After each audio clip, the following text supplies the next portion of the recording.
Let's call the meeting of the Norfolk County Advisory Board Executive Committee meeting to order. It is 2:05, so we're 5 minutes delayed. Our apologies for that. The first order of business will be a discussion of the supplemental budget request submitted by the Registry of Deeds. And this was put to the Executive Committee by the Vice Chair and Chair of the Finance Committee, Dr. Childs. So Dr. Childs, you're recognized. Thank you. Okay. Thank you so much. When we reviewed the supplemental appropriations, everything was explained and understood, except we didn't have anybody on the meeting from the Registry of Deeds. So we thought that we really wanted to understand what this was about, especially so early in the year. And so thank you, Register, for being on the at the meeting with us. Sure. And I'm wondering Thank you. Thanks for having me.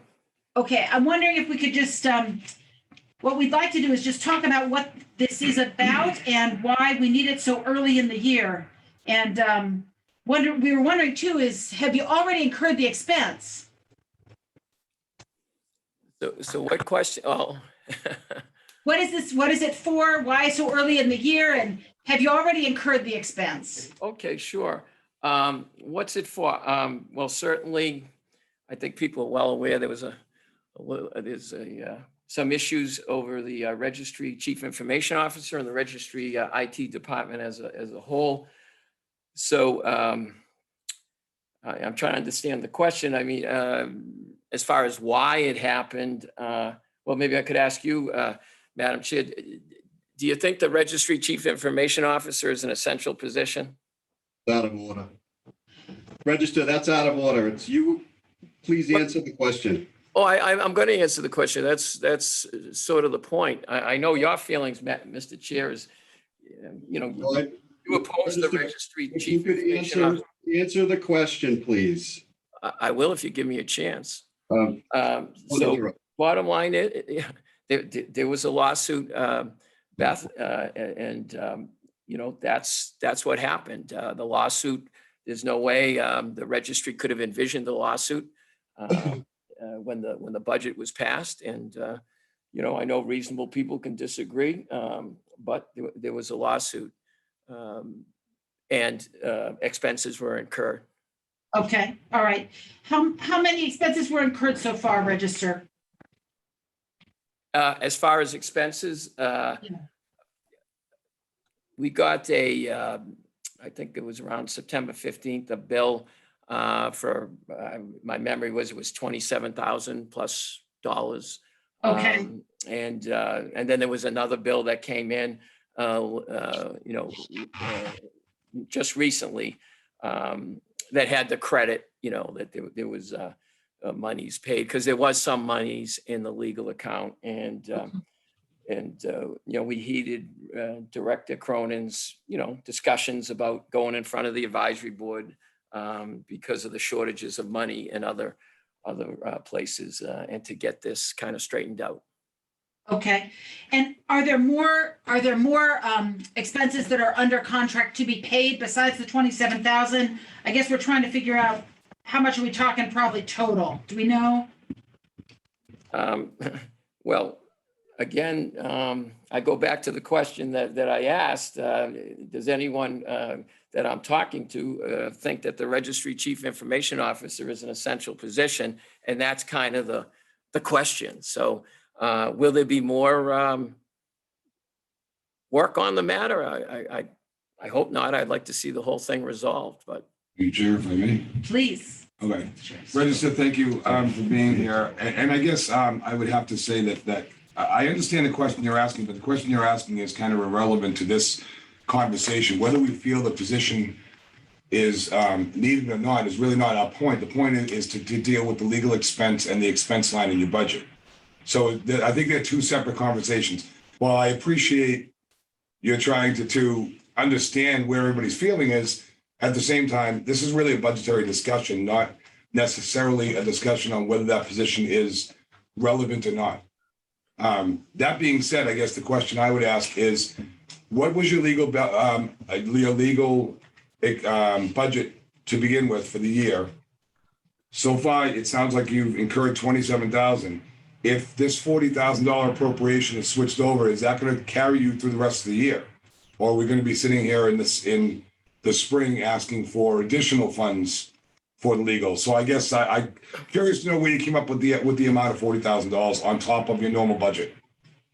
Well, to try to answer some of the questions, Eric, yes, I think the budgeted amount was around $7,000. That was typically in the account, and typically that money in past years, and just with regular, personnel issues and other human resource issues that come up when you're administering a department like with as many people at the registry, would be exceeded. The 7,000 would be exceeded, but monies would get moved in and things of that sort within code. Again, the question I asked was just because there was a lawsuit. I think everyone knows there was a lawsuit, and that's what incurred these expenses. Will there be more?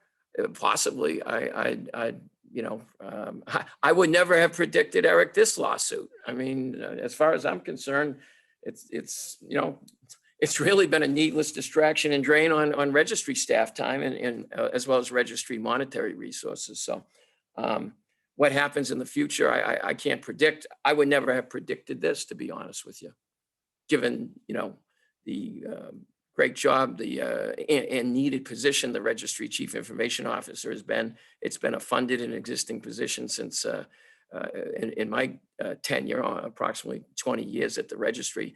And registers prior to me had an IT person. And so the registry IT department has done a great job. So I would never have envisioned that would have been left with no leadership on a position that's been around for over, certainly predates mine, but registry chief information officer began under my tenure, but there were predecessors. So, I don't know what will be needed in the future.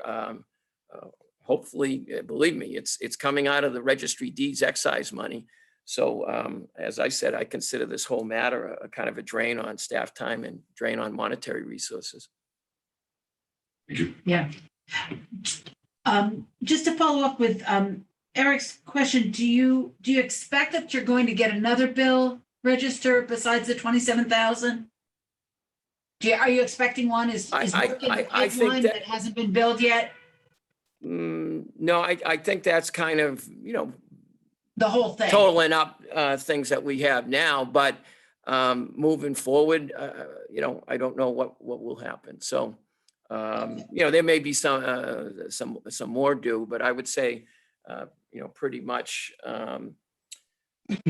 the approximately 30,000 that's come through is pretty close to current, but.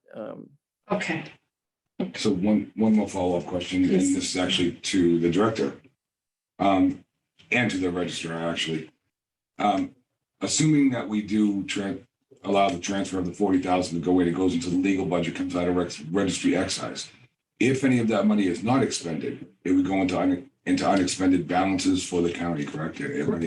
It wouldn't be transferred back into the registry of deeds account. That's more of a treasurer question. I don't believe that is the case, but I can get an answer for Because Joe. it's part of the operating budget. The registry's legal account line is part of the operating budget. So I would imagine any unexpended goes into the county's unexpended fund. That would be my understanding, but again, that's a treasurer's question. I can ask Joe to do that. If you wouldn't mind at some point. No worries at all. It's fine. Any other questions? Nope, I think I'm all set. Okay. Any other questions? Oh, I'm sorry. I was just going to say, this is maybe a question, Joe or John, I'm not sure. But we are under obligation, correct, as a county to pay for anything that's incurred in the county, correct? Isn't that our obligation to pay that? Yes, It is. But usually we don't incur expenses if they're not already budgeted. that is correct. That's correct. Okay. So is there any issue? I guess I'm just asking if there's any issue with moving money in to pay something after it's been incurred versus moving it in before it's incurred, John? The issue is obviously to your point, Beth, if an expense has been incurred, you must move money in to clear the expense and to fulfill the obligation. Okay, Got to pay the bill. got it. However, if the funds are not there and you incur an incurred expense, I believe you've functionally broken Mass General law. You cannot spend in anticipation of appropriation. So that would have to be something to be examined on whether or not there was a fault line there. Was there an emergency need? Was there something that prompted the expense before the appropriation that proper authorities were given notice about that they signed off on? From my state experience, that's usually the path you would take. Okay, But to answer your first question, if we have an obligation, we have to pay the bill. And there's very few accounts that are allowed to deficit spend similar to Snow and snow ice is and one ice. of That's them. pretty much one of the only ones. okay. So you really can't technically deficit spend. Is it about bottom line budget in Norfolk County? Or is it a line by line? Line by line, group by group. Okay, all right, okay. Yeah, originally, just briefly, the matter emerged, I think it was August 2nd, when the register sent over the request for a transfer within the group. And he would have, I think, underfunded his printing budget. So I had a meeting with Bill and we talked about the pros and cons of what he was attempting to do. And I thought that the request at the time was leaving him too vulnerable to future expenses out of that line, Eric, because his past spending was well above what this balance would have left him at. So we discussed the pros and cons of coming before the advisory board to appeal for the funds related to the purpose of the register described. So we've avoided, I think, creating a deficiency within this printing line by bringing this forward. Okay. I told John at the time when he gave me the advice to go to the advisory board, I said, you really like watching a train wreck, don't you? But anyway, So if the original budget was 7,000 for the legal, and they have a bill of 27,000 right now, they're already in the negative without this 40,000. May I ask a question of Seemingly. finance chair? Did you ask for any documents from the attorneys, any bills, anything like that? You know, I didn't ask for that actually, Joe. Maybe we should see that, right? Yeah, I asked I for mean, the just- documentation of the request. But register I think that's a good suggestion. Could you produce the bills and the expense that's been incurred so we can make sure that we're following and doing all the things we need to do here? Because we haven't seen that. I don't see any reason why not. It'd be great. Have you asked the same of the other litigations that the county's involved in? I just want to be treated the same way as everybody else. Yeah, is there But I any have no issue. I have no issues. litigation that we need to the- act on? You know, the lawsuit's been pretty public. There's, nothing to hide, Beth. So the bills are the bills. But, has your board dug into other expenses incurred, for instance, on this litigation as well by the county? And as I understand it, there's other lawsuits and other legal matters. So, I mean, as long as you're getting the bills for all their expenses, that's fine. Well, the only thing that's different is that register, you're asking for a supplemental appropriation. No one else has asked for a legal supplemental appropriation. You're the only one. So I think it would be helpful if you could produce those documents, please. Yeah, I have no Until issues you with it. already I know in the past, the legal appropriation was 65,000 and 90,000 was spent in fiscal 20 and other areas. But nope, no issues. We will get our hands on the bills and we pay our bills. And again, Do the bills get paid through the registry or through the treasurer's office? Out of curiosity. The warrant becomes part of the warrant that gets paid through the Through treasurer. the treasurer's office. So the Yeah. treasurer's office should have. copy of The register will validate the payment. Right, signs to off be on the made. warrant. Correct. Okay. Yeah. right. That'd be great. Thank you, Bill. That'd be typically- great. Yeah, typically those, we send backup and things as part of the warrant process. Correct, John? Yep, that's right. No different than in town. Nope. Same thing. Okay. Do we have any other questions about this? Eric, do you have any other questions? No, I'm good. Okay. Yeah. You good? I think we're Any good. information? Yeah. Register, is there a reasonable time we could expect those? Just asking. Yeah, I will get on it. And go from there. Certainly we have the meetings tomorrow. I got to get them by tomorrow, right? I was gonna say, I think that would be great. So when we have the finance committee meeting tomorrow, we have the documentation to explain to them what we're doing. I think that'd be great, Bill. Yeah, Sounds. Yeah. good. yeah, because I think we can explain what's happening here. All right. Great. All right. Register, you're in your office. We're just across the street. You couldn't make it over? You know what, to be honest with you, Joe, I intended to go over, when I saw the Zoom, I'm like, well, maybe it was, because some of your, other meetings have all been Zoomed in, so I just, I could have made it over. When I saw the link, I said, oh, maybe they're all Zooming in from other places, similar to the other meetings that have been going on. So crazy times. It's somewhat disappointing, Register, because you had to walk 100 yards. Beth came from Brookline, Eric came from Avon, and I came from Milton, expecting to meet with you in person. Just saying. But it's nice to see you smiling. No, we'll get together. And I guess part of it is, tomorrow's meeting. Well, let me ask, tomorrow's meeting Zoom, right? The advisory board. I was It's all Zoom, yeah. along that line. So, no, happy, Yeah. no offense meant. I would have enjoyed being over there. And we'll put this to a vote tomorrow night at the Finance Committee meeting prior to the Norfolk County Advisory Board to make the recommendation, Joe. Yes, and Bill, is that, I assume that's Assistant Register Marguerite Lee on the line. Would it be coming from you or Marguerite? Or It could be Kristen? either one. It could be either one of us. Marguerite handles a lot of that, but it'll be either one of us. So. Hi, Marguerite. No answer. Yeah, I don't know. Okay. A lot I of think- times people put it on or whatever, they might be working too, so I got called away, but anyway. Sure. Yeah, we'll get it over, so somebody will be, make sure we get it over there. Awesome. Great. Thanks, Register. Thank you very Thank much. you very much. Thanks, Bill. Bye-bye. Bye. Okay. Discussion of I'm sorry. Is there any other information that we wanted to discuss with regard to this now? Did we want to deliberate in any way? Or is this information sufficient to present? I think it is. I think we have enough information to present. Okay, so we don't need to take a vote or anything. We can just lay it out. I don't. No, I don't think we don't think need to take a vote We've here. Okay. incurred the expense. It has to be Yeah. paid. Because it was the finance committee that decided to get more Yeah. information. So Yeah. at tomorrow night's finance committee meeting, then we Yeah. would make the recommendation to move it to the the full Okay, NCAB just board. wanted to see what the feel is. Just trying to make sure we're following proper procedure all the way around. Perfect. Yeah. All right. Well, that does raise one question about proper procedure. And I apologize, John, because I should have read this if the Abrams report talked about this in the budgeting section, I haven't seen it. But what do we do when expenses are incurred before they're appropriated and budgeted? What do we do when that happens? I mean, I know we have to pay it. I get that. Well, I I think- totally get it. So kind of uncharted waters for me with this organization, but based on my prior experience, again, I think it goes to notice.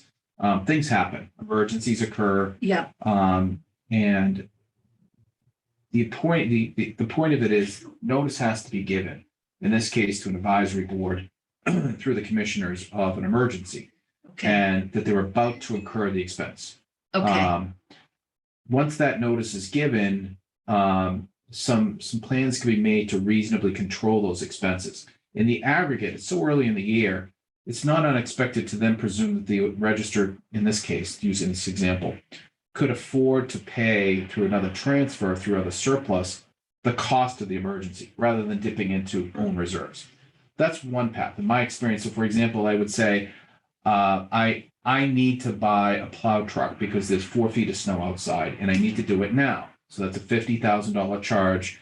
The next question I'd be asked is, how are you going to pay for that? Well, I'm developing a surplus in my overtime account. Okay, we will transfer that money at a later date, proceed with your encumbrance now, and we'll get that money to you through some means. okay. It is highly unusual for, and under those kind of circumstances, for the authority to then say, let us get you supplemental funds to augment your existing appropriation. The first look is at your appropriation. Right. Okay, do you have the resources within to afford this unexpected cost or a portion of it? Mhm. That's the first test. And then if you don't, and that truck is now a fleet of trucks and it's $500,000, no, I can't incur it. Your dialogue with your authority at that point is, look, I have an emergency. I will need supplemental funds. At some So- point, right? Right, and so it breaks down to communication. I Yeah. think it's an announcement of the emergency, what the intentions are. You've asked the right questions. Where are we trending? How can we expect to hear from you down the road about incurred expenses? the last thing anyone wants is a surprise involving a cost that no one saw coming. Yeah. So Okay. that has to be avoided at all costs. Do you think, I was thinking about this for the finance committee more generally, this example raises whether or not we should put something in our financial policies about this so that I mean, I'm thinking about. About it's the an- specific use of the funds or Well, or the- about when there's going to be the overage. I mean, I don't remember, maybe it's in there, John. I just don't remember. Mhm. But it just seemed to me like it's not a good idea to incur expenses that you're not budgeted for. I mean, I think it's probably I think it's inherent. illegal. It's or- inherent to it to a certain point. Like, that's the reason I asked the question about Yeah. bottom line versus line by line, because in Avon, we have a bottom line budget. Yeah, So our department heads, they budget by their Yeah. individual lines, but our accountant knows that the money really comes out of their entire budget. So wherever she needs to take the money from yep, at the end of the year, as long as she hasn't overspent the expenses in general, then we're okay. If it's a line by line, then each department head is required to say, okay, for this line, I'm going to need this amount, and Yep. it should never go past that. So I guess part of it might be a question also for the county accountant, how he books something. If he gets a bill, and like in this case, he got a bill for $27,000, but the line's only 7,000. How does he pay it? Does he book it as an encumbrance, a pending mhm, a reserve transfer? He right now it has to be, it can't be anything more than an encumbrance, Eric. Right. And I don't actually know if Budget Sense allows you to put an encumbrance. I don't think it does allow you to put an encumbrance in excess of your appropriation. Right. That's what I don't think he does either. So they'll have to It's hold the year. bills, Right. which is not good either. No, not at all. Most organizations, including the state, will ask for payment after invoice within 45 days. Right. So I think the register said he received an invoice as of, I think he said September 9/15, right? 9/15. Yeah. So we're on the I- clock there. Because I just think it opens us up to audit problems if we Most definitely. resolve this so that it doesn't happen again where there's an incurred expense and or an encumbrance, right, before the money's appropriate. I mean, we've got it backwards here. Mhm. That's what I'm trying to, it really would open, at least I would think it would at least open the registry and the treasurer for more audit issues here. Agreed. So that could be what do they call it? An audit comment, a letter. Management letter. A management letter, yeah. So I think I'm just trying to figure out what the right thing for the finance, if the finance committee should make a recommendation about this, or if maybe we should hear from the accountant and the treasurer about if they think we should make I'm just trying to figure out, John, how we That's can smart. help That's here. smart. I think we're looking at a moment where, in terms of contemporary experience, no one has seen this. So I think looping in the treasurer might be helpful, but how should the county address such concerns going forward when you have an independently elected official who has authority vested to him by the voters to conduct his business? Right, If he feels compelled to buy a fleet of cars that cost $500,000, he's accountable to the voters, but there has to be a check on that, right. because he's expending public funds. And if he doesn't have them, he needs to make some kind of an announcement against that, using the register as an example. But I think in any event, when circumstances compel a department head, and in other instances, elected officials, to incur those expenses, they should have a path or a process to follow to clear the audit so that people have an understanding what the obligations can be, eyes wide open. Yeah, right. They don't have to like it. And they can work towards alternative solutions, i.e. draw from your own account Right. rather than supplemental. But the announcement of the problem is, I think, the seminal issue here. So to your point, I think it's a learning moment. Does it become part of our policy if it isn't already? I think it would be a good idea. I mean, Okay. in my experience with financial policies that I've seen, I mean, policies don't generally talk to negativity. It Mhm. talks to staying on the positive side and doing the right thing right up in front. Yep, So this is a contingency situation that it's happened now. Will it happen again? We hope not. But can you really plan for it, or should you even plan for it? Because sometimes then you open up the possibility of people using that to their advantage as well. I'm not trying to say anybody's doing anything wrong, but if we make a policy that says this is how you go about deficit spending, so to speak, in an Yep. account, now you could have the engineering department or somebody else say, well, I need to do this, so I'm going to follow this process in the financial policies. Exactly right. So sometimes putting something like this in the financial policy may not necessarily be the best option. It might be better for them to come in front of this board and explain why they need it, and let's get it done the right way. Create a document. Exactly, yeah, rather like like an SOP Mhm. as opposed to a financial policy, Okay, you so, know. but the expectation being that the ask is before the expense is incurred, correct? Yeah, but to John's point, sometimes that's not always possible. Right. I'll So, give you yeah. a great example that's Yeah. been burning my head since you asked the question. I happened to be at the Executive Office of Public Safety during 9/11. And after 9/11, there was a group out of Beverly that had a search and rescue team, which was worldwide. They were trained by the Israeli government, and they mobilized to go down to New York in the aftermath, and they wanted a contract for their services. So they came to us, the executive office, and we started talking about how do we get a contract for an entity that's not been publicly bid, and how are we going to pay for it? At that point, there was no appropriation for 9/11. And so what we did is exactly what Eric said. We understood the problem. We weren't there to create a block. We wanted to protect everyone. We basically did like side letters here. We agree to pay any costs incurred within the boundaries of this scope. We basically improvised an open-ended contract with the expectation that down the road, we're going to address how much this costs. You'll get paid. Right. But here's your contract for you to be indemnified against your obligations. And it worked perfectly, but it was improvised. Yeah. Nobody had the rules for that emergency at the time, but it worked around the lines of control and notification.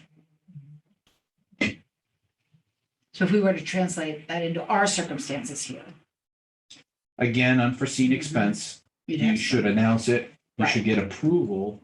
Again, approval means a commitment to fund or not. Mhm. Somebody could come before you and say, I have an emergency. What's the emergency? I'm running out of blue paper. Why can't you use white paper? I like blue paper and it's emergency. Yeah. You don't have to, no, Right. try again. Mhm. Right.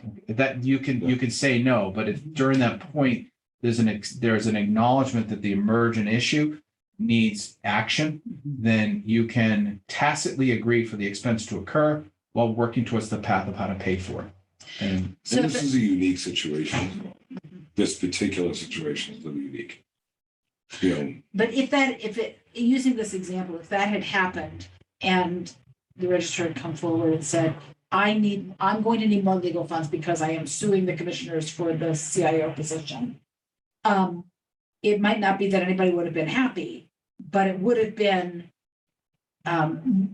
noticed in effect, right? Correct. It would have been noticed. It would have been like, and it still would have been our obligation probably to fund it. And it sounds like it is, but it would have helped because we would have known it, that we were coming up with this. And obviously this is not going to break the bank, but it's a No, it's coming out of- substantial, yeah. but it's a substantial amount. It's, I mean, you it's know, coming out of funds that already Yeah. exist. So like I said, we're not asking for the board or for the to, committee to appropriate funds that don't already exist, or Right. we're not taking it away from somebody else. It's staying within the registry's line items. yeah, So, you know, it's Right. not, and I mean, the flip side of what you just said is absolutely right. I mean, if the expectation was that the registrar came to the commissioners and said, I need extra money to sue you, you know, at that point, I mean, where your hands are tied to a certain point. I mean, you, right, as the commissioners, and then I'm only theorizing, but Yeah. can't really say no because then I'm Right. an obstructionist. exactly. You know, what I mean, Right. this is a very delicate and very Yeah. special situation compared to what we would normally go through in a deficit spend or in an emergency appropriation. Right. So, you know, I think that's part of it that I think needs to be appreciated as well, is that as much as nobody's happy about it, you know, about how this expense is incurred. Yeah. And that's why, I mean, as far as the merits of the lawsuit itself or the position itself Right. is really irrelevant It's to what we're irrelevant. trying to Right. do here. This is about Yeah. how the money worked. Right, it's not like we're saying, okay, we'll give you the money, so we agree with everything. Yeah. It's not, that's Right. not the point. That's exactly the point I'm trying to make with the registrar as well. Yeah. Right, okay. are you saying that on behalf of the advisory board or the finance committee? I'm sorry? Are you making that remark wearing your finance committee hat or advisory board hat? Honestly, either one. because the finance committee is a subcommittee of the advisory board. So finance committee would approve or would recommend the approval or disapproval or denial rather of the appropriation. But ultimately, Based on financial, board. based on financial guardrails. right. So I mean, But then the board has a broader view, doesn't it? yeah, the advisory board has the final say. I mean, Right. they're the legislative body in this case. But they can look beyond the financial script. They can, yes, if they want to turn around and say, we don't think this was right and we don't want to They could- appropriate the funds, that's the prerogative of the board. Mhm. But again, in that case, this is where a situation where the board being separate from the county commissioners makes a big difference. Yeah, checking Oh, balances. Yeah, it Because does. the yeah. board could say Right. no, and then the commissioners are left in a different, Right. everybody has a piece of this that's Mhm. a little, sensitive, I guess I should say. I pause to make this recommendation, but I'll make it with some caveat. The county has an expert general counsel on all county matters, Eric. Much better, more experienced than I am.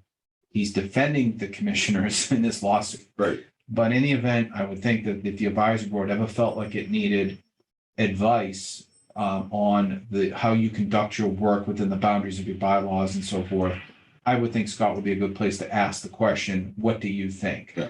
I think, and I say this because I don't know if Scott would give that advice, knowing he's representing us, if there would be a conflict of interest there.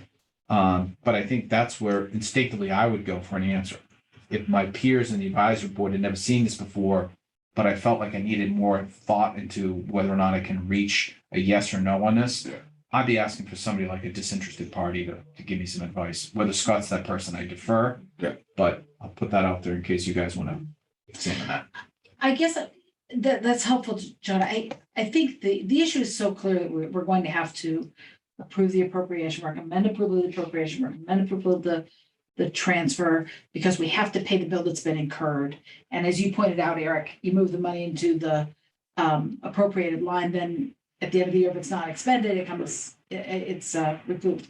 But it feels a little funky to me, for lack of a better technical term, to not take this example and try to learn something from it in a broader I'm using the word policy here very generally, No, not yeah. the policies. Policy way for the advisory board around like approving expenses that are already incurred. That seems to me, my experience at the state was that is a big bright red line. You never, ever do that. No spending without. That was, that's a big bright red line. Like you cross that. 29, if I'm not mistaken. So, yeah. Yeah, I believe it's you're, chapter 29. you really way overstepped your authority. And then the second thing is, I think the advisory board or the finance committee and the advisory, kind of as a single unit, the idea of this purpose. I mean, I think there's a question of purpose too about spending money to sue another part of the thing that the same entity. And it sounds like there is some precedent for that. Mhm. So I'm not saying that it's like taboo or impossible to do, but it just seems like to just not have some, I don't know, response or recommendation, or even if it's just even if it's just a treasurer opinion or a legal opinion, or it just seems a little, Well, I not think quite as much, not quite as responsible as I feel like, I Well, I want to be more responsible than that. That's what I'm getting at, I I think. think that the question really comes down to there's two separate distinct issues here, and even for the full board tomorrow night, is that one side is the budgetary, which we have control over. The other side is the purpose of the funds and what it was used Yes. for. That's really kind of a separate issue, and maybe this is where we do need to get an outside legal advice on this, because again, the merits of the case and why it happened and how it happened is really beyond It's what the not our, NCAB's right. responsibility is. exactly, it's We're not our strictly business. a Right. financial, for the most part, we're strictly a financial, not that we can't ask the questions, but and I'm sure a bunch of people, I mean, I was one of them. I stood up and I was like, well, what, why are we doing this? Why can't we all just play nice in the sandbox? We wouldn't be here. But it really, I mean, yeah, could everybody ask the question? Is it going to turn into a debate on whether or not this petition and lawsuit is valid. It almost definitely will. Mhm. It's a matter of kind of reeling everybody back in and saying, no. That's not our That's issue. not what we're talking Right, about here. exactly. Whether you agree or disagree with the merits of the lawsuit is Right. not, Right, we're talking about the need for funding that needs to be transferred because expenses have been incurred. yeah, What that expense was for this. Yeah. What this is a separate issue. It's a Yeah. separate discussion. You really have to draw that line almost pretty hard. but I also think there's a bright line between paying for something that's already been incurred and paying for something, moving something into a budget so that that expense can be incurred. Yeah, oh, yeah. I And agree, that, yeah. and I think that's where I'm getting a little bit stuck. Yeah. And I think it goes back to the notice issue, maybe you don't know how much the expense is going to be, but you have to give notice Yeah. that I am not going to have enough money in this account. I'm Yeah. going to have to do something here. It's the whole basis of budgeting. Yeah, so I think You know. so I don't know if we need a legal opinion or not, but I guess maybe one question is to ask Scott if we need a legal opinion. I have a call into him, so I can check with him. I don't necessarily think we need a legal opinion. I think the issue is more operational. The law is the law. It's pretty straightforward. I don't remember chapter like you do, John, but you're not supposed to, technically spend money you don't have. Right. And there's a process to that. And I think that that's the issue we want to put out there. Yeah. Every department should be aware of that. Right. If maintenance has an issue like the dump truck issue, all of a sudden the dump truck dies and there's, a blizzard, well, what are you going to do? But you have to give notice and, you just can't go up by a dump truck and worry about it later. Well, and I think I agree with you, but yeah. I think, again, in this circumstance, it's a very strange and unusual situation because let's say for argument's sake, we go down that route and we say, okay, well, the registrar should have come to the commissioners before he decided to bring a lawsuit and say, I'm going to need $40,000 Yeah. for this lawsuit. Right. Then the commissioners say no, then what? Not necessarily. But- You No, already had I'm not just saying, Yeah. that this circumstance, I think is it's very weird. This is not, It's funky. yeah. It's funky, yeah. Funky. But I like on the that. other side of that, if we don't say something, it basically says that, all right, if you incur an expense that's not in your budget, we're obligated to fund it, we're just going to fund it. And I think that's not a good message either. No. We Yeah. want to make sure that it's clear to every department head, even elected officials, that there's something here that is important about giving notice before you incur the expense. So I also feel a little like it could, I hear what you're saying about putting it into policy makes it possible to figure out how to do that. On the other hand, saying something about how this is not the normal order of business Right. seems to me not a very good precedent to set. We don't want to set this as a precedent, that this is what we do. We backfill an account. So I'm trying to figure out how to say that too. Mhm. So I don't know. I'm not sure what to do with all this. Well, I think we obviously have more information than we did an hour ago. Yeah, So we can, if everyone's in agreement, kind of think about it and yeah, we can speak our piece at the meeting tomorrow. yeah. It won't be, this is the only item on the agenda. Yeah, on the So- finance committee. So yeah, maybe And just think, I'll have some ideas too. yeah, Okay.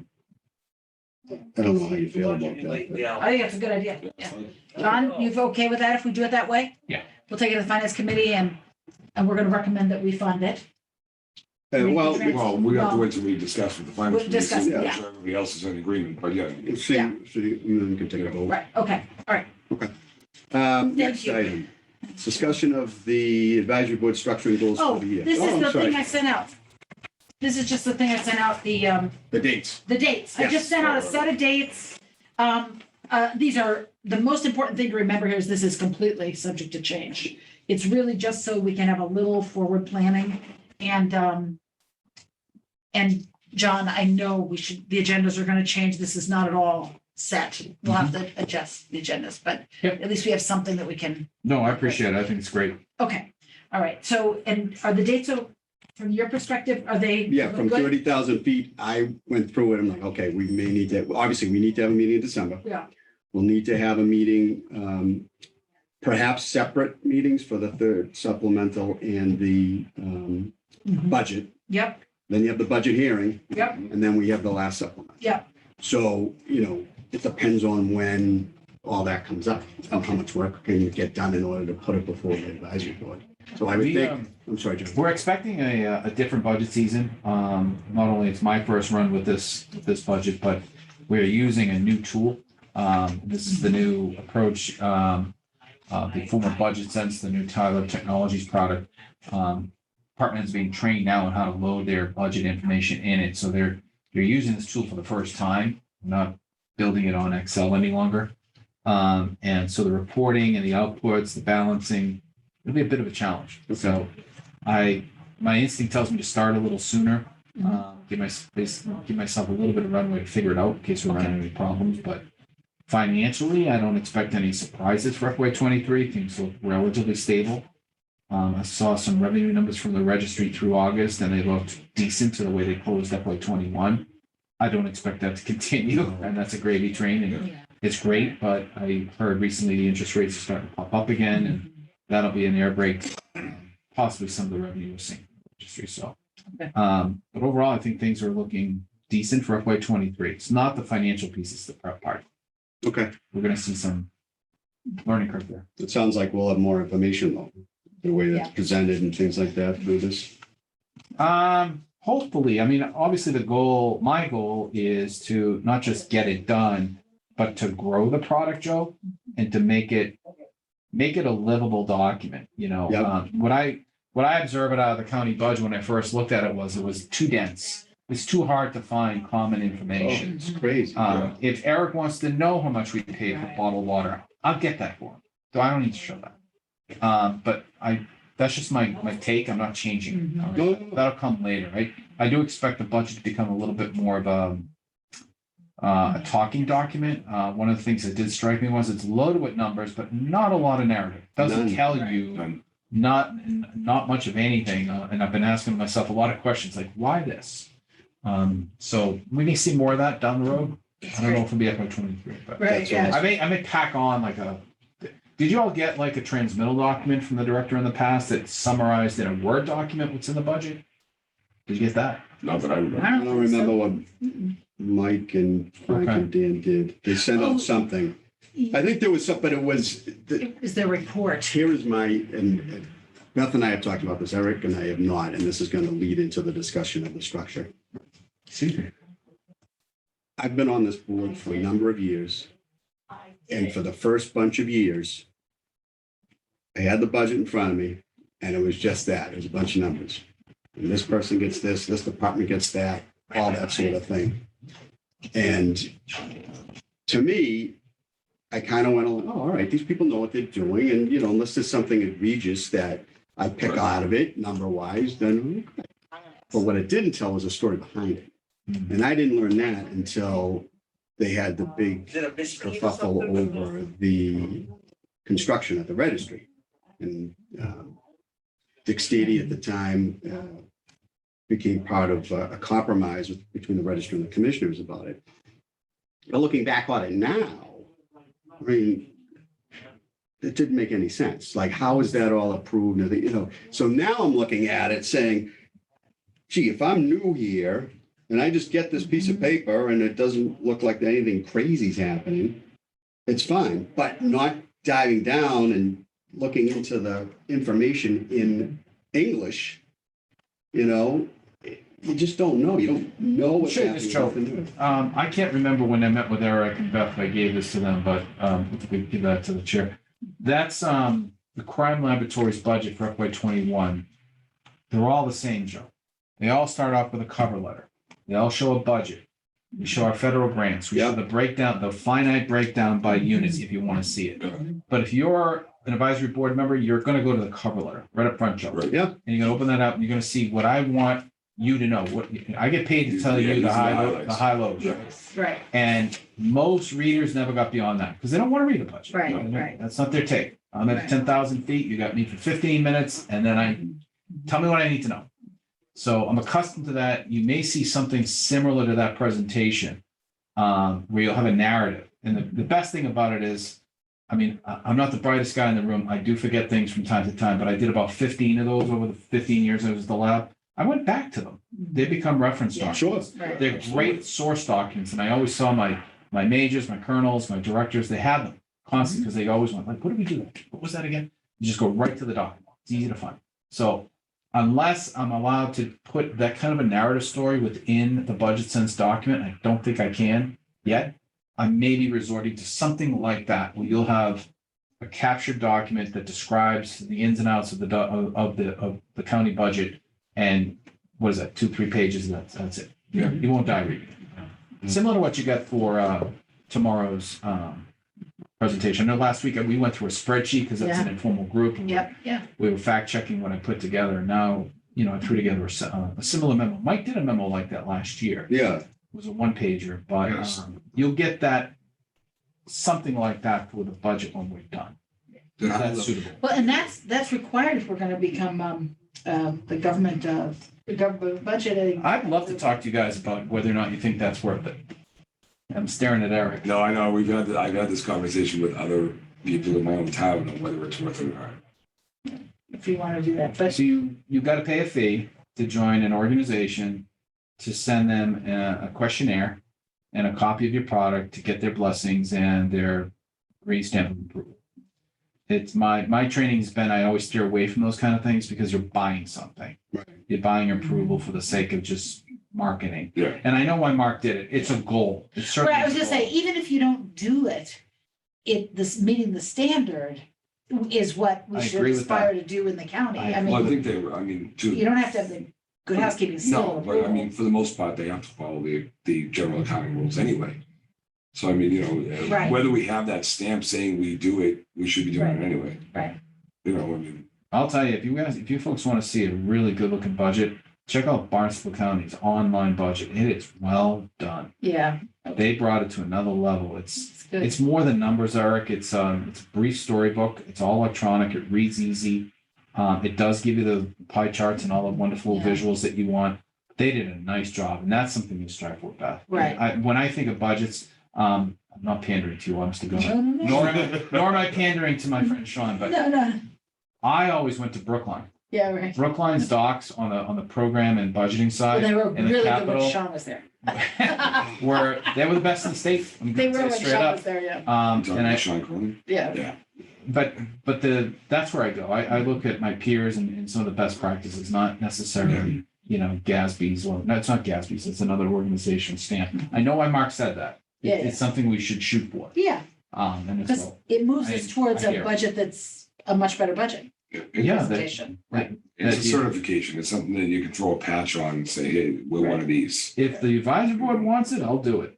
But I Yeah. have my misgivings, that's all. Yeah, well, I don't think the gold seal is nearly as important as the content of the Absolutely. budget, right? True. Yeah. To your point on the document letter, on the cover letters, when I took over the finance committee in Avon, granted, it's a very small in comparison to what you guys have dealt with in the past. Mhm. But one of the first things I did when I took over as chair is I went to every department head, I sent out a letter and I said, all right, here's my role. I said, we know we're gonna go up 2.5%, Prop 2.5, we know we're gonna raise the tax, but the levy by 2.5%. If you're asking for anything more than 2.5%, expect to be hauled before us. Mhm. Otherwise, if you could stay under that 2%, I'm okay with your budget. Mhm. And then we would still go through and look the individual and see what they were looking for and everything else. But we gave them that guideline. We threw it out there and said, don't come to us with a 4 or 5% budget unless you're willing to Can I- sit in front of us. Can I briefly go off script for a second? Sure. Just between us. I had that same argument last night with my town administrator Really? because I saw what my free cash number was and I had a poor reaction. It was way too high. Yeah, And I said, why is the free cash so high? And he started giving me numbers and, well, you're going to be between 3 and 5% of your general operating budget. I said, yeah, okay. There's still $1 million hanging around here, Travis. I want to see who reverted money last year. They right. got the report at 11 o'clock last night, and I saw all the departments that failed to spend to their, even close, that were reverting 3, 4, 5%, Eric.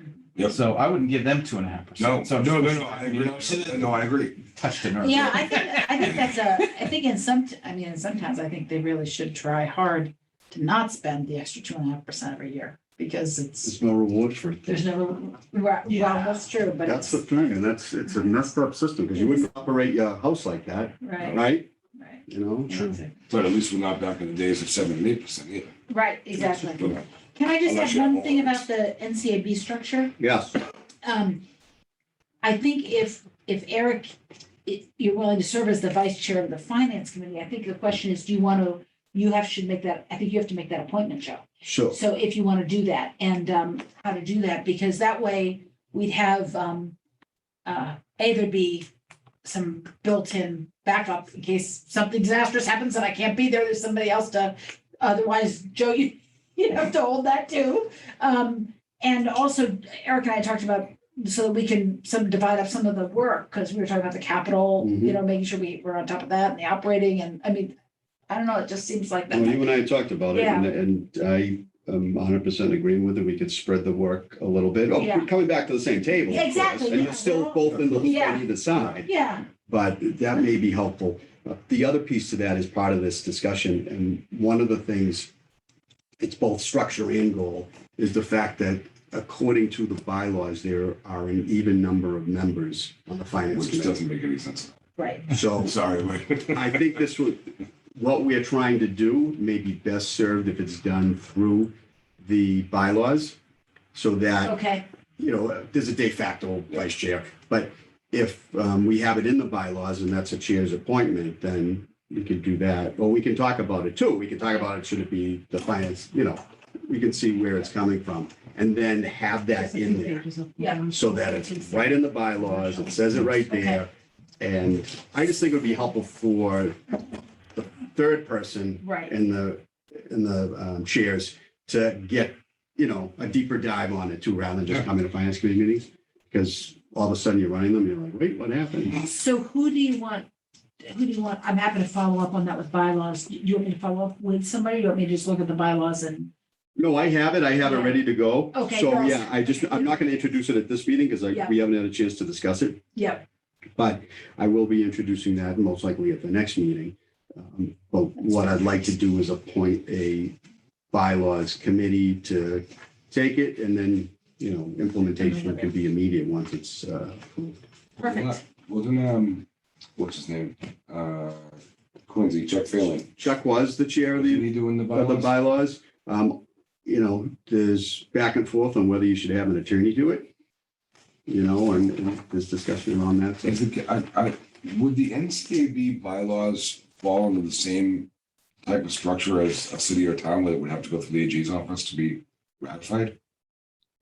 I know the proper procedure for doing a bylaw on a municipal side, is town meeting and then the AG's office. That's a legal question. Takes a- The I don't know. if lawyer will give you a better NCAB answer than I would, but my experience tells me yes.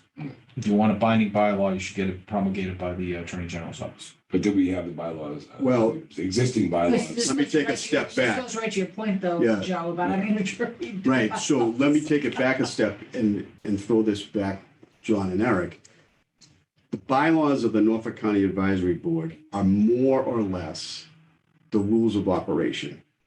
It's not like a bylaw in a town is a law. Right.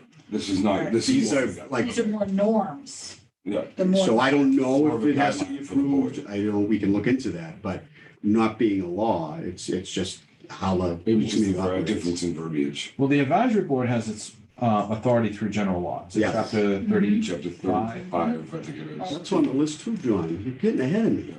I'm sorry. I'm only kidding you. Yeah. So I would start there, and if you're drawing bylaws from the elements of that authority, I would think I would ask the attorney, but I don't know. Yeah. That's a Scott Lopez question. So, sorry. Okay.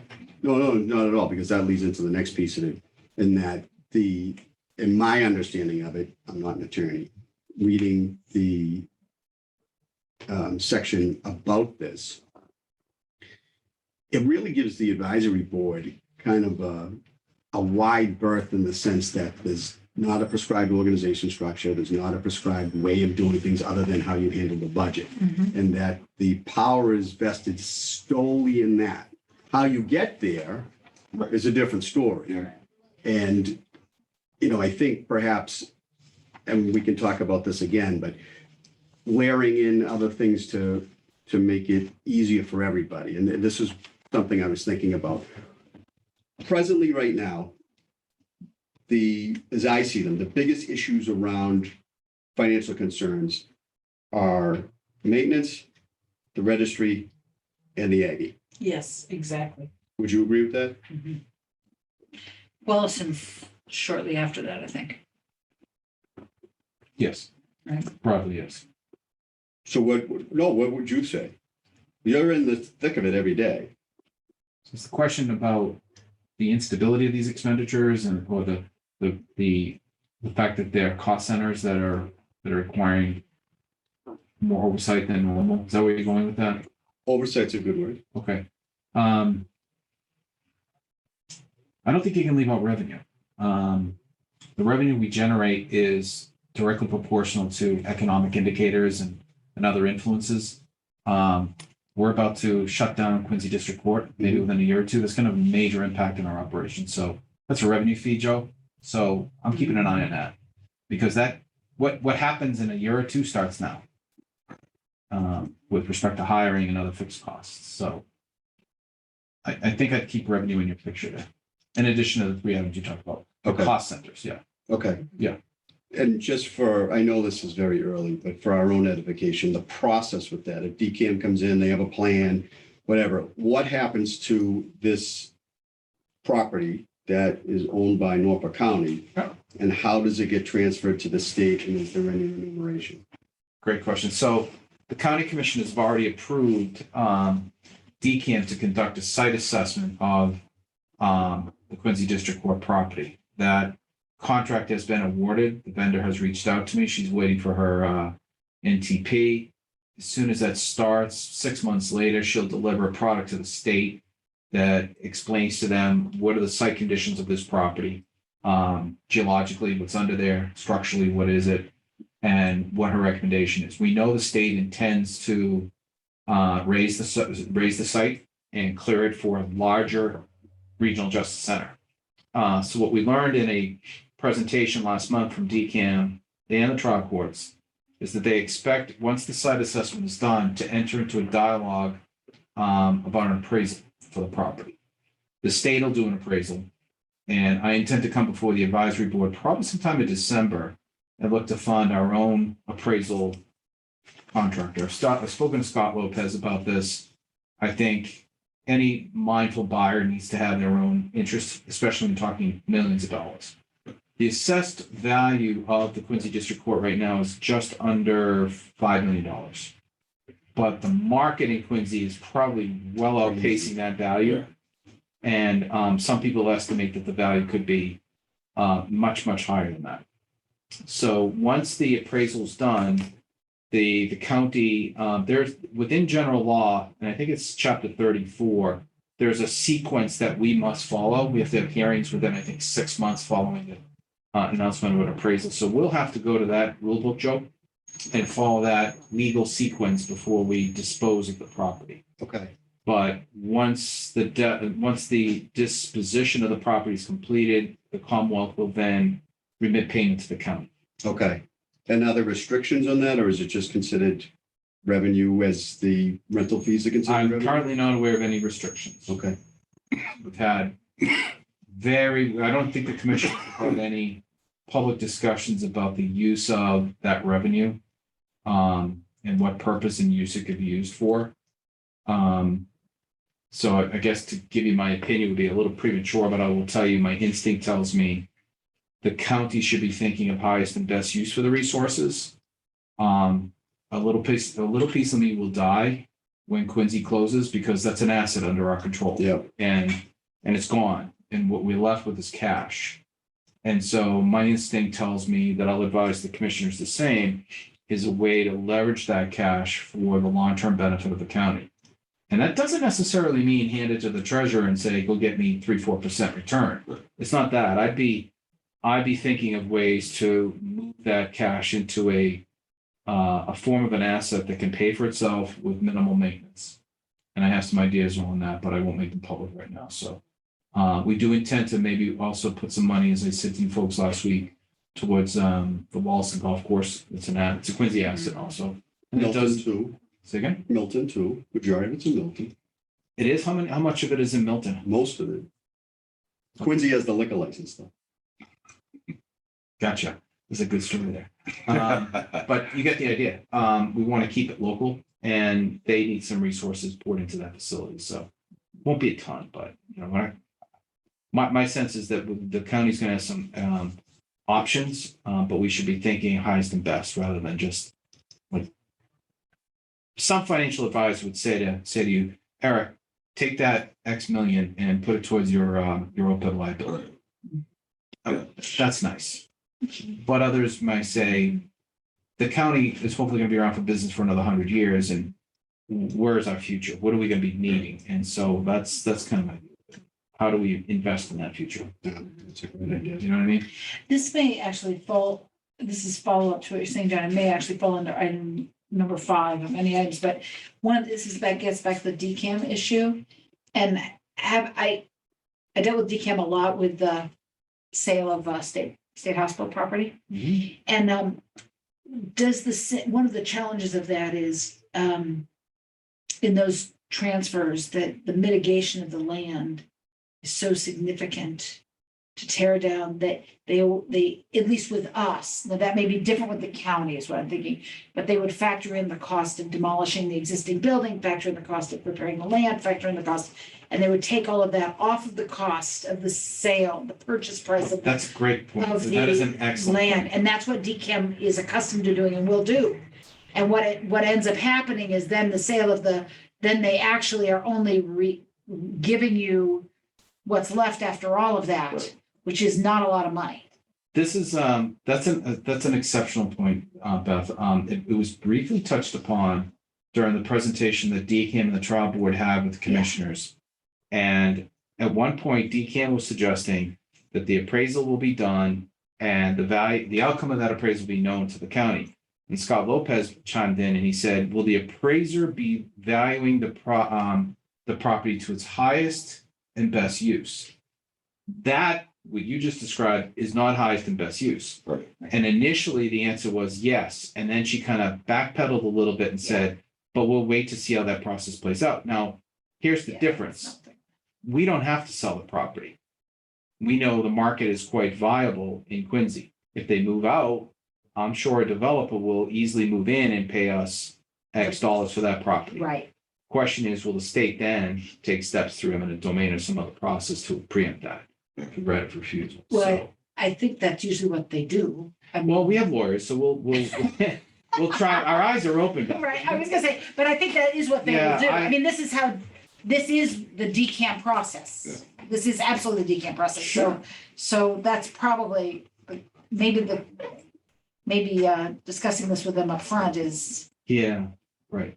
No, you're spot on, yeah, and it's an issue, because I'm well aware of what the state hospital dispositions look like. I yeah. just drove by one the other night and the building's still falling down, so. Oh, that was a big success. Another big success. Is there a role for the advisory board in it? Because it's not anything that we have. I'll have to go back to the Any law, Joe. When I read it, it was very descriptive, and I can't remember if there's an AB rule in there. Okay, We'll follow that. okay. There could be, I I remember. would think that once the revenue is realized, then How it's it would be, you know, how that money comes in and goes into the revenue stream and is expended from that point out. I think would fall under the advisory board. As far as leading up to that, I don't know if the advisory board really have any authority.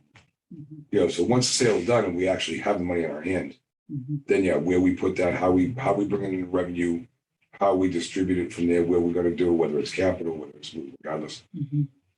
I think somebody here wants to say something.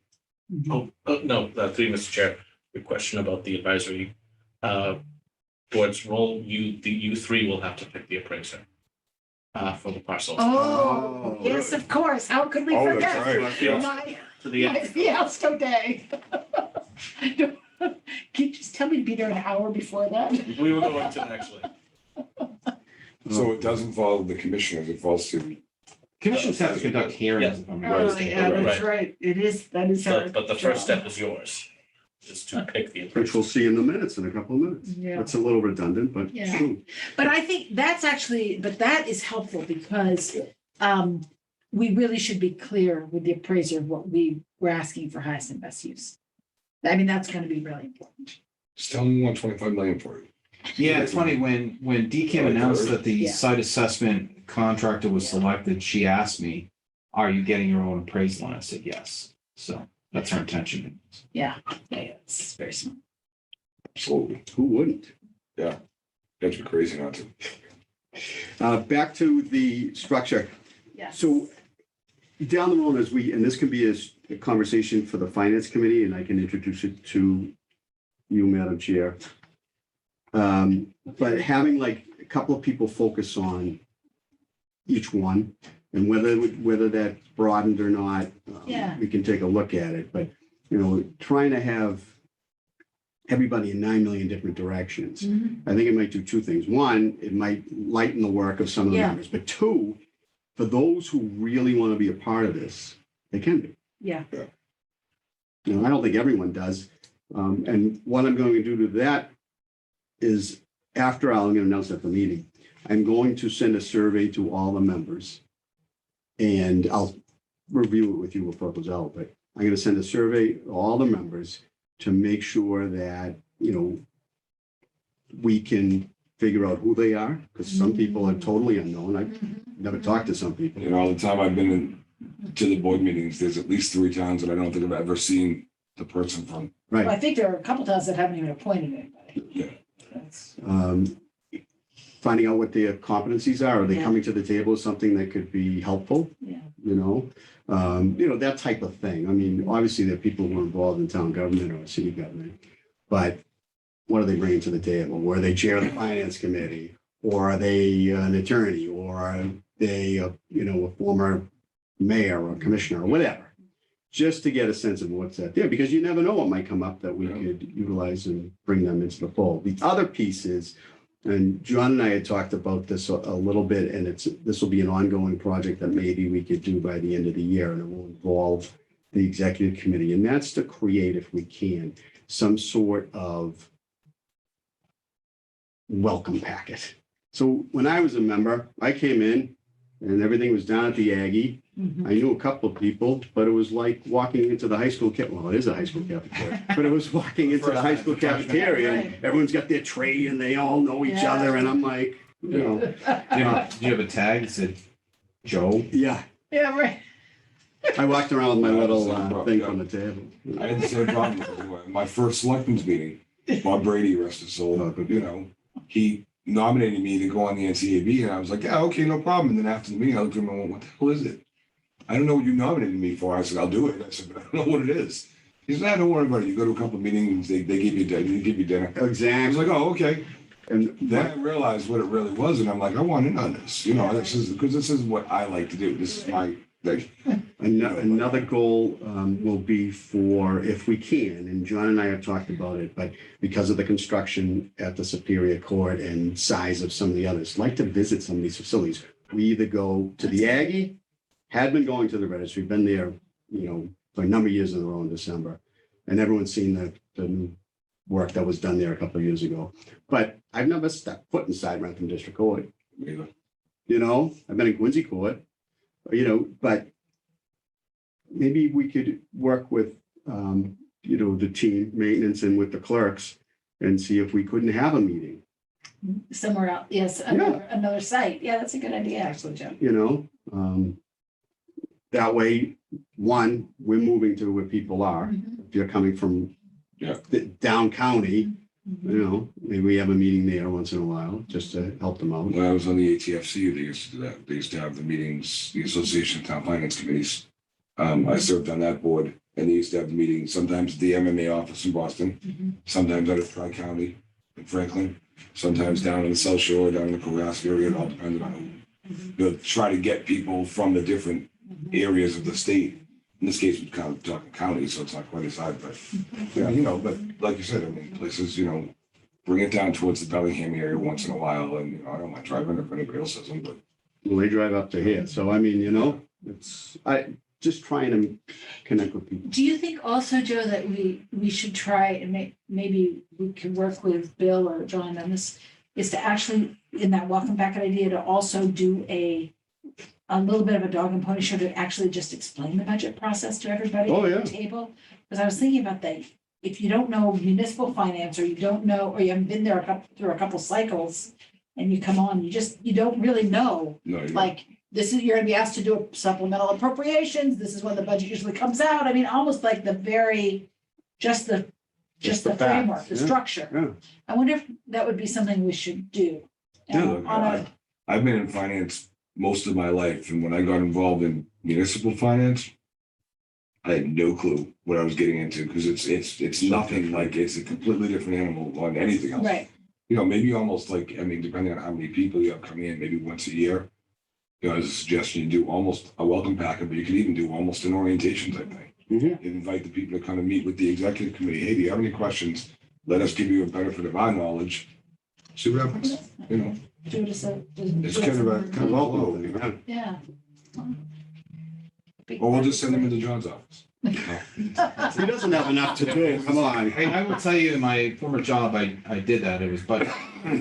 Yeah. Because cyclically, you always have supervisors and Yeah. command staff turning over, and many of those uniform staff, no idea about public finance. Oh, absolutely. So- Right. And it just, I think it might have been 10, 15 slides at the most. Yeah, And it was just, it was a splash, here it is, and then that's 15 minutes, the other 45 were questions, because everybody's got those odd questions.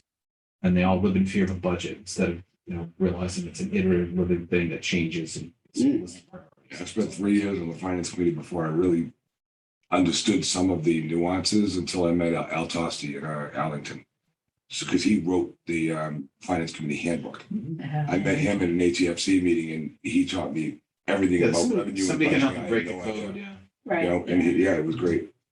So kind of bringing that together, do you have any other ideas that you think would be helpful in changing the structure of this a little bit to be a little more inclusive, a little more organized to a certain extent with, like vice chair and things?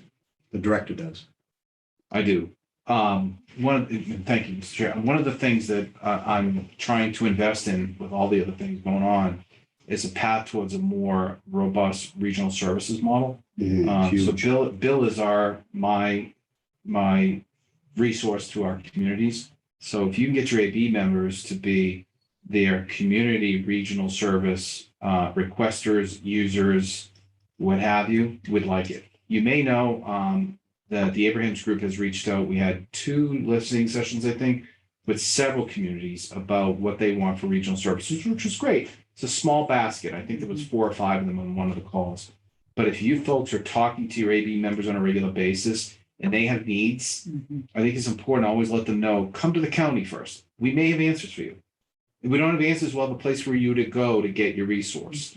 I'm committed to that. It's the way I'm built. It's not a hard thing to do. And at the end of the day, if when I met with Amy Wellesley, she said, a lot of my selectmen wonder in Wellesley, why do we have you? Well, I'd like the advisory board members to be that conduit towards regionalization. And regionalization comes in a lot of different places. It's not brick and mortar. It doesn't have to be. It can be a service contract. It can be, group source resources and information sharing. Simple things like that. That's where we're going to find our space over the next several years. And I've said to the commissioners, ARPA is, to me, the biggest test of regional services we're going to face in a long time. And we intend to excel at it, to let people know how good we can be for as a resource for them. A backstop and a place to go. I know my community, I'm in a defunct community. I wish I had a county to go to. We're always trying to find out who knows anything about wastewater treatment operators. Where can I find me a good, solid dog officer program? Things like that. We don't know where to go. Go to the county and, I got one over here. Yeah. Yeah. Part of, If you can do that, Joe, that'll be a home run. yeah, and linking into that, I think, Eric, what you said, like, what's the advisory board? And Bob was a very faithful member and a good guy who was always here. People But- that aren't involved in it don't know. I would like to encourage people to be ambassadors for the county in that way and show up at a select board meeting with a report once in a while. This is what the county's been up to. This is what the advisory board's been up to. This is how I represented you. We had a very successful one in Milton a couple of years ago. They had invited me to come on, and I had Peter and Mike. Peter lives in Milton. And it was great. And they had great questions. And they're like, geez, I never really knew all of this. And that was the time we had all the changes with the registry budget formula and things like that. So like, wow, this is pretty involved. I never knew this. And I said, well, and we're fortunate in Milton because we use engineering and we have the golf course right there. So right off the top, we're in good shape.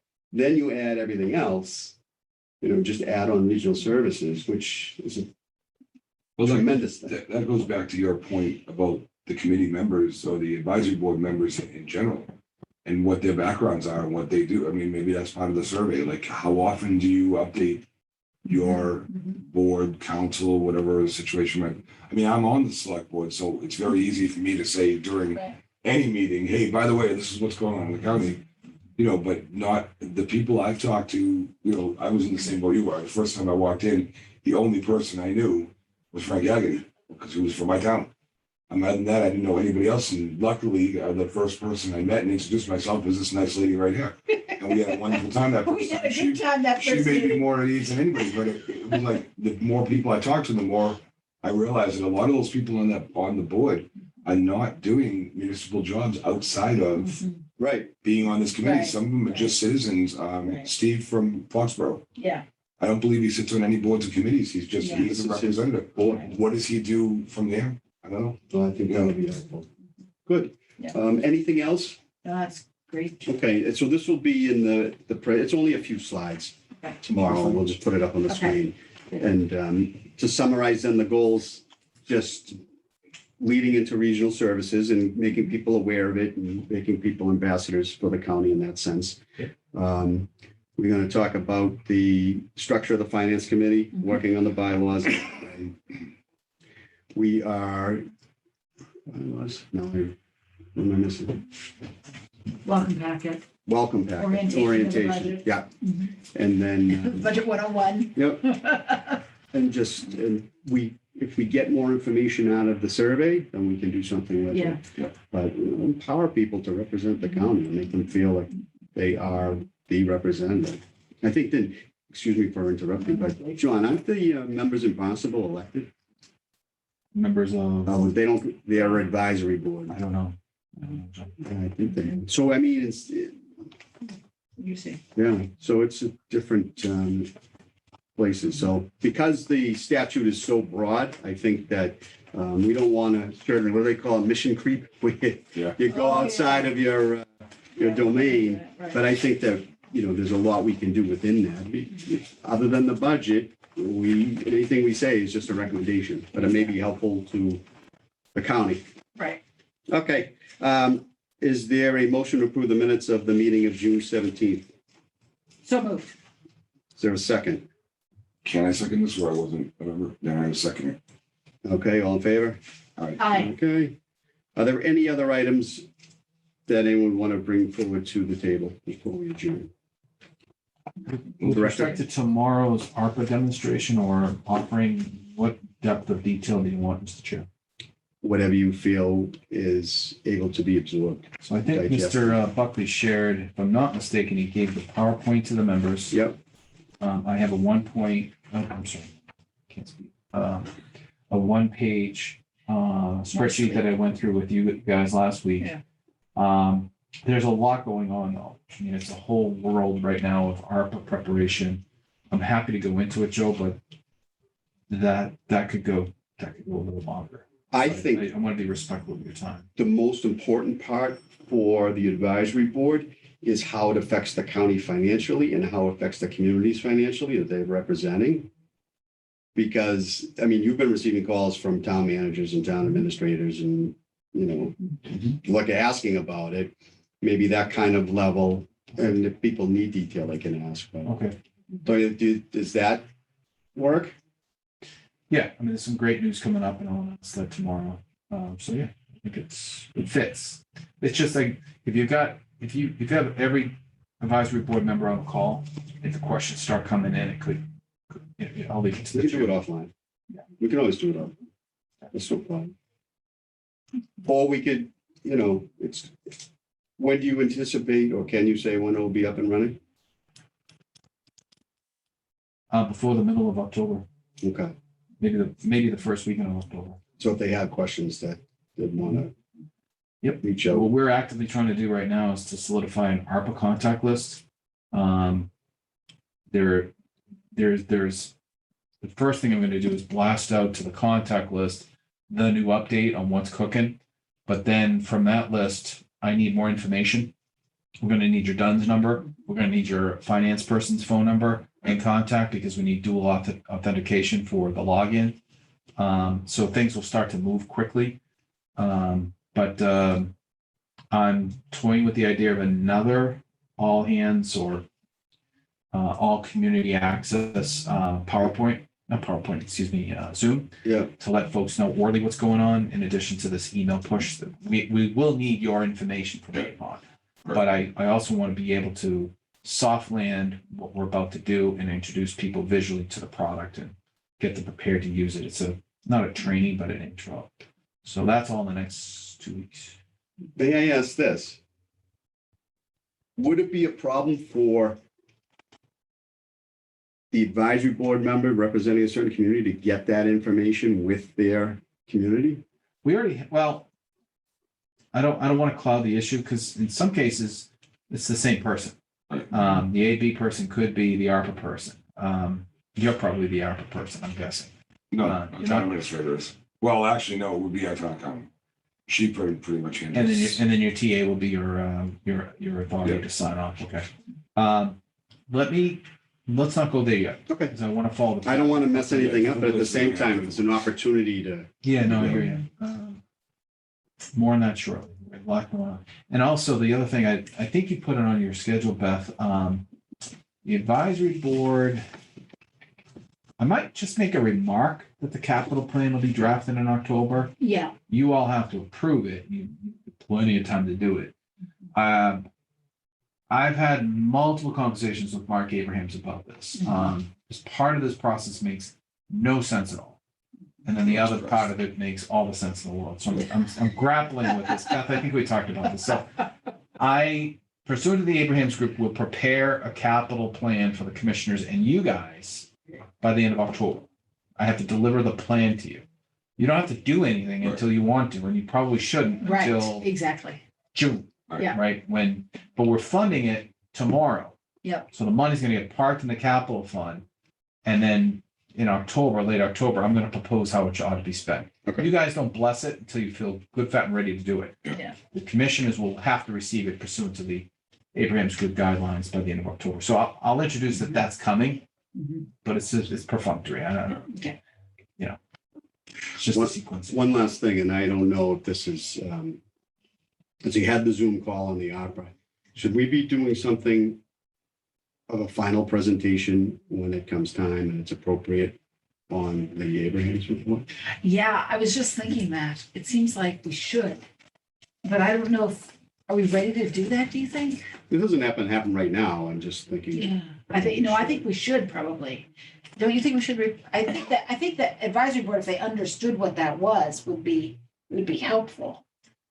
Can I make a recommendation? Please recommend what you think. So the Abrahams report still has 2 more units to report that we reported out a week from tomorrow, the Treasury and the Register, and then he's done.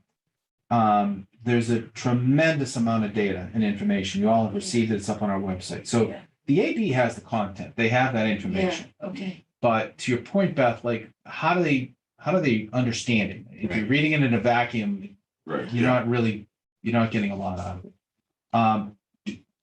Just instinctively, Mr. Chairman, it's just my experience telling me to recommend this, and you don't have to do it. But I would say something along the lines of, why doesn't the advisory board create a subcommittee to examine the contents of the Abrahams report and make a report back to you folks by fill in a date in preparation for the FY23 budget process? Yes, and should that be the finance committee I'll itself, leave it to you. I mean, the report touches on a lot of finance stuff, procedures, yeah, capital planning process, long-term planning. There's a lot. That was phase one. Phase two is regional services, best practices, and things that are a step beyond finances. So it's not all finances. it's not all finances. Some of it's really. programmatic, Beth. So Yeah. there's a couple ways to look at it, but if we're talking about using your political body to its optimized benefit, a subcommittee charging certain individuals with those talents, diverse talent base, to dig into it and report back to you on what they all think is better than me doing it or Mark Abraham's doing it, because we're not out to you. We represent a Right. different interest. I think that also would go hand in hand with the survey you were talking about. You do a survey and you get Yeah, the sort of a feel for what people's disciplines are. yeah, Then you can approach those people directly and say, look, I know you have a background in human resources. We have this piece of the Abraham's report. Would you be willing to look it over for the advisory board and report it back?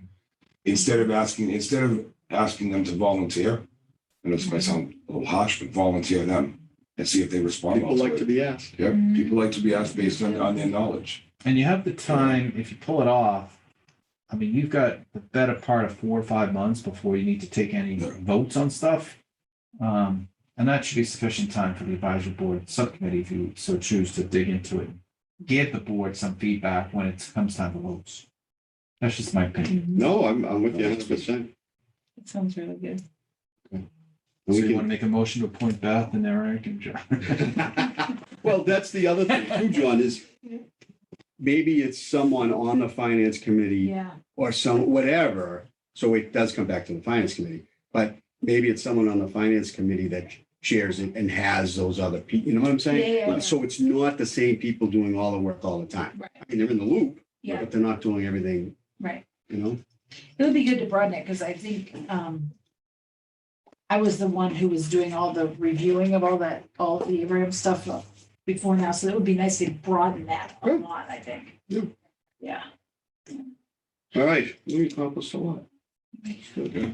Gosh, we Not did. bad. All right. My meeting's 5 minutes over. I'm gonna get a ticket.